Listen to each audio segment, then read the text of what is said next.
My dad called me a burden and raised his glass to my brother. I stayed quiet until CNN broke in with, "You know that moment when your whole life, everything you fought for, gets dismissed with a sneer?" I lived it. At my own family celebration, surrounded by 100 smiling faces, my father stood up, raised his bourbon high, and toasted my brother for bringing honor to the Stone name. Then his eyes, cold and flat, met mine across the crowded yard. "As for my daughter," he announced, his voice dripping with condescension, "her choices are her weight to carry, not mine." They laughed. I smiled. But less than a minute later, the TV behind him flashed breaking news, and the entire nation watched as they finally discovered who the real soldier was. That night, my own father reminded me that in this family, your titles mean nothing if they belong to the wrong child. It was a sweltering July evening in Missouri, the kind where the air itself feels sticky and the scent of hickory smoked ribs clings to your clothes. Our family ranch was decked out like a patriotic postcard, red and white bunting everywhere, as if the 4th of July decided to throw a private afterparty just for us. Adults sipped Budweiser, clinking bottles while kids shrieked, playing tag between hay bales. From the outside, it was a perfect Norman Rockwell painting. Me? I was an anomaly. Dressed in a plain flannel shirt, faded jeans, and boots still dusty from base, I felt completely out of place amidst the designer polos, sundresses, and those meticulously manicured smiles. Then there was Liam, my older brother, Captain Liam Stone.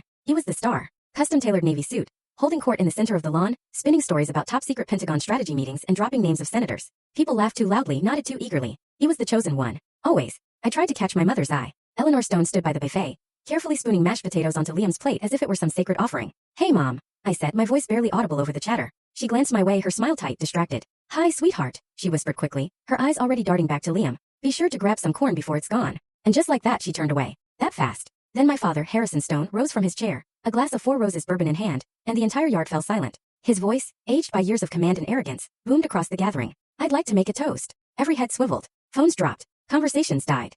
He lifted his glass high, looking directly at Liam. "To my son, Captain Liam Stone, a man who carries the Stone family legacy with honor and brilliance." Applause erupted. Whistles, cheers. Pride soaked the air, heavy like the humidity itself. Then he turned to me. For a split second our eyes met. His were icy, assessing, empty. He cleared his throat. "And my daughter?